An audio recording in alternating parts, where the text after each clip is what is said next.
James Corbett is the host and producer of the Corbett Report, an independent, listener-supported alternative news source, which operates on the principle of open source intelligence and provides podcast interviews, articles, and videos about groundbreaking news and analysis on topics ranging from 9/11 truth and false flag terror to the Big Brother police state to eugenics, geopolitics, the central banking fraud, and more.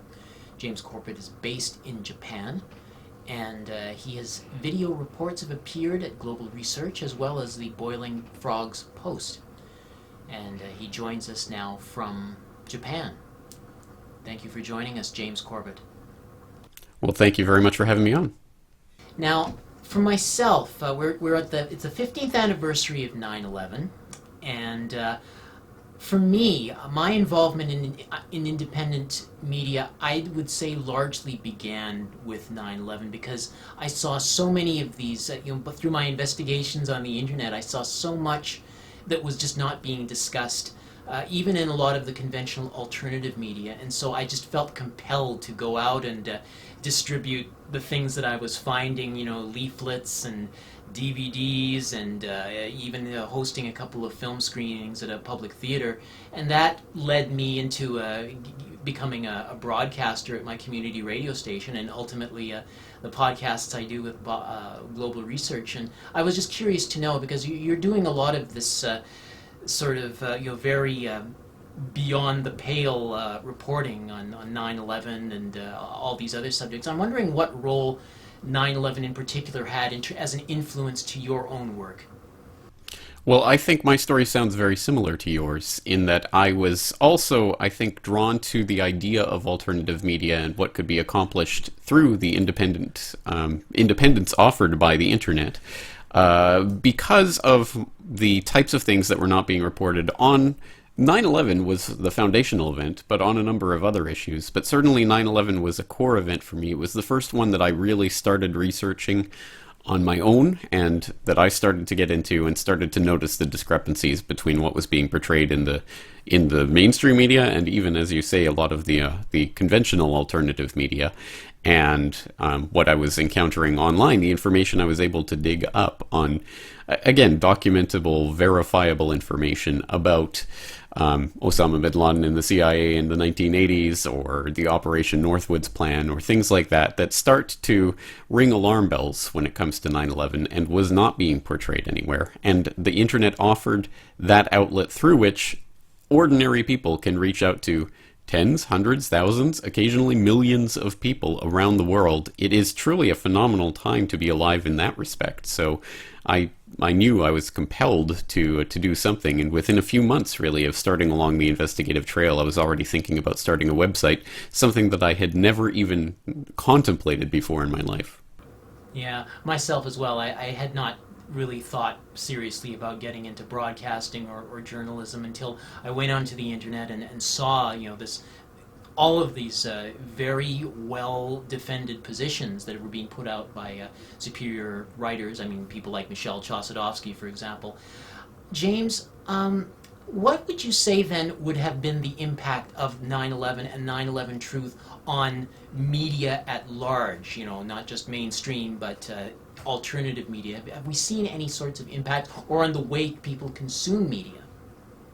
I think that would come down more to the individual level. Certainly when we look at the mainstream media and how it has been affected by 9/11 or 9/11 Truth, I think the only thing that we can conclude is that 9/11 Truth is a perfect gateway for people who don't see the control of the media, or how the media discourse is very tightly narrowed down to a very well-defined spectrum of allowable opinion.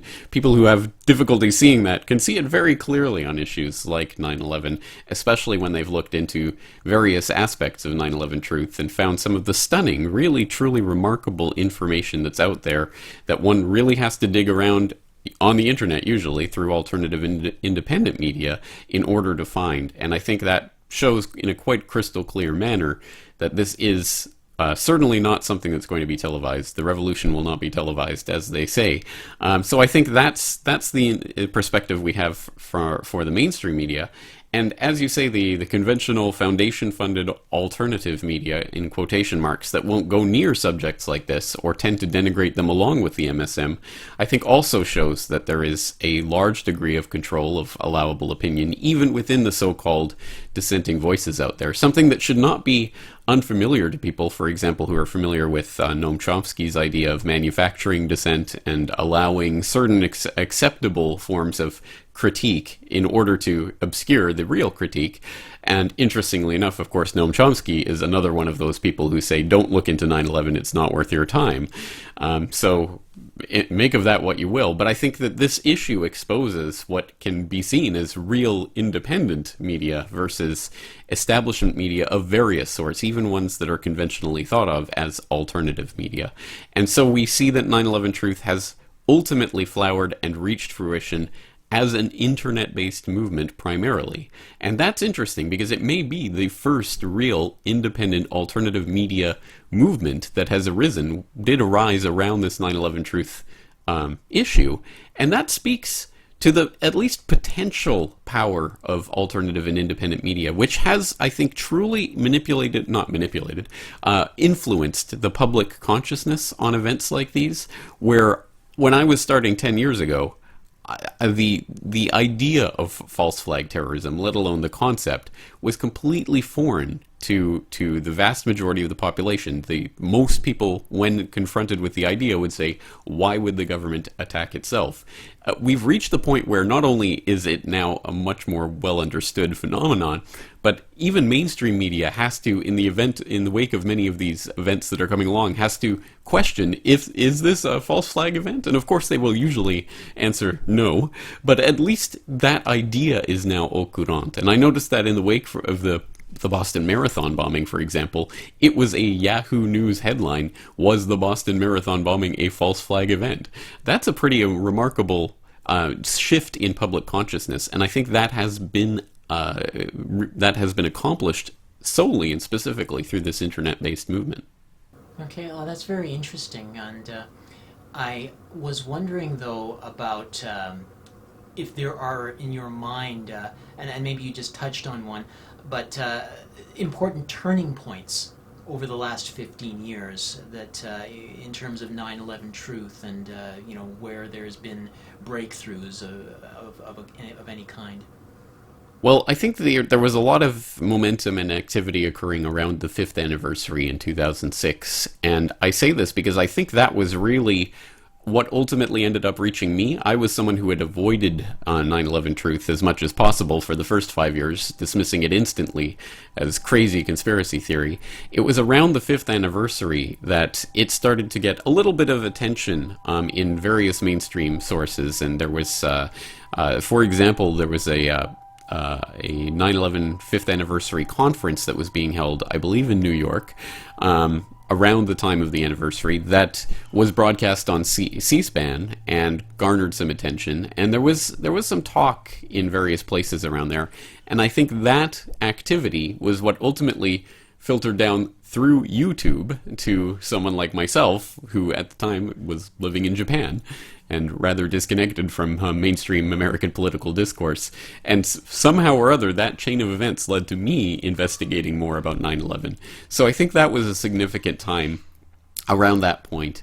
And since then, I mean, there's been a number of things that have managed to make it out into a larger audience. Did you know the BBC actually reported the collapse of World Trade Center Building 7 before it collapsed? That came through an independent researcher who was going through some of the archives that exist out there. So that I think those types of events have managed to filter down to the general public consciousness in ways that are difficult to calculate. But we do know that, again, around perhaps it was the 7th or 8th anniversary, somewhere around there was polling done that showed something like 52% of the American public believed they had been lied to about 9/11. So that's, again, a pretty significant stat, but one that you won't see reflected in mainstream coverage of the issue, of course. But still, I think there's a lot of indicators that this has reached down to a much wider section of the populace than would be indicated by what we see on TV. James, we've just got a couple of minutes left, but first of all, I wanted to mention that you put out a few years ago a very amusing satirical video called 9/11: A Conspiracy Theory, where you go through all of the or most of the major points of contention about the official story in less than 5 minutes, and at the same time, kind of make a mockery of the use of the pejorative conspiracy theory and putting it in an over-the-top way. And I do encourage our listeners to go and check it out, because it's on YouTube. It's got close to 3 million hits. But you've also got a new series of videos coming out just over the past week, I've noticed. I think there's 4. It's called 9/11 Suspects. And I was wondering if you could maybe give us a bit of a brief breakdown of who these people are and why they're there, because as far as I can tell, they don't look like the photographs of the hijackers that I've seen. Certainly not. The concept behind this series is that these are not people that I think are the kingpins or masterminds behind 9/11, but people who I think any real criminal investigation of what occurred on 9/11 would begin with, would start looking at these people and the information that they were privy to and or that they were involved in, the events that they were involved in, and how that relates to what was happening on 9/11. So, for example, as a fairly non-controversial example, Christine Todd Whitman, who was the EPA administrator on 9/11, who in the days and weeks following the events of September 11th repeatedly issued assurances that the air was safe to breathe in lower Manhattan. It's okay, you don't need a respirator. To be fair, the EPA did say that first responders on the pile, on the actual ground zero designated area, should wear respirators. But other than that, they actually discouraged people in lower Manhattan generally from wearing respirators and encouraged people to return to work. Encouragement that we now know is having health effects on a lot of people, of course first responders, but also residents of Manhattan and Brooklyn, who ended up trying to sue Christine Todd Whitman, and that court case proceeded in 2006 when a federal district court judge ruled that Christine Todd Whitman and the EPA's reassurances actually contributed to the danger, and those reassurances were conscience shocking. But that was overturned a couple of years later by a panel of judges that decided that her federal immunity kicked in here, that she couldn't be prosecuted for this. So that's an example that probably a lot of people have heard of in some respect or other, the air is safe to breathe lie that is still killing first responders and others who are dying of the 9/11 cancers. But beyond that, people like Rudy Giuliani, who of course was mayor of on 9/11 and presided over the destruction of the crime scene. He was also given some type of warning about the collapse of the buildings before the buildings collapsed, a warning that was not passed on to the first responders. Of course, over 300 firefighters dying in the collapses of those buildings. We have people like Philip Zelikow, the executive director of the 9/11 Commission, who controlled that commission from top to bottom in terms of everything, the scope of investigation, the people to be questioned, the lines of question to be given them, the shape and outcome of the final report. And this man was deeply tied into the Bush administration, having co-authored a book with Condoleezza Rice and been on the president's Foreign Intelligence Advisory Board, deeply tied into the Bush administration that he was supposedly investigating.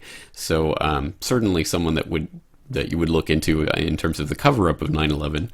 People like Robert Baer, a career intelligence officer with the CIA, who is well known. He appears on TV and talking about intelligence matters. He has a Time magazine column about intelligence matters, who a few years ago said, "I know the guy who cashed out the day before 9/11. He may have been lying about that, but at any rate, I think that would be worthy of further investigation. Strangely enough, he's never been questioned about those comments. So these are the types of people that I think a real criminal investigation of 9/11 would really start to look into, and that's the impetus behind the 9/11 Suspect series. With more to come, no doubt. James Corbett, I want to thank you very much for joining us and sharing these thoughts with us on this pivotal anniversary. Thank you for having me. We've been speaking with James Corbett. He is the producer and host of the Corbett Report. You can find his videos at corbettreport.com and on the Corbett Report YouTube channel.